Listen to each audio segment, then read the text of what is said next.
Good morning guys, চলে আসলাম আজকে সকাল সকাল। এক সপ্তাহ আগে বলেছিল এই পাতা খাবে, তো আমি বলছি আর সামনের সপ্তাহে খাইনি। হ্যাঁ, নিচেতে তোলো। একটা চাকু নিয়ে আসলো, কুমড়ো পাতা বাটা খাবানি। হ্যাঁ, তাই বলছি একটা সপ্তাহ যাক, তারপর একটু বড় হোক, তারপরে কাটো। আজকে দেখো কি সুন্দর বড় বড়, আমার থোবড়ার থেকেও বড়।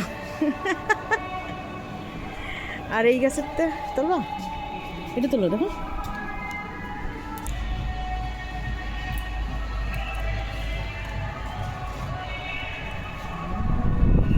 তোমার কি লাগতেছে বড়টাই কিসে, বাটলি কিন্তু একদম অল্প হয়ে যাবে। এই গাছটার আগা কিন্তু খারাপ লাগতেছে, এরকম এই পাতাটা কেমন শুকো শুকেছে। আর ওই কটা উস্তে পাতাও তুলবানি, শুক্তো বানাবানি।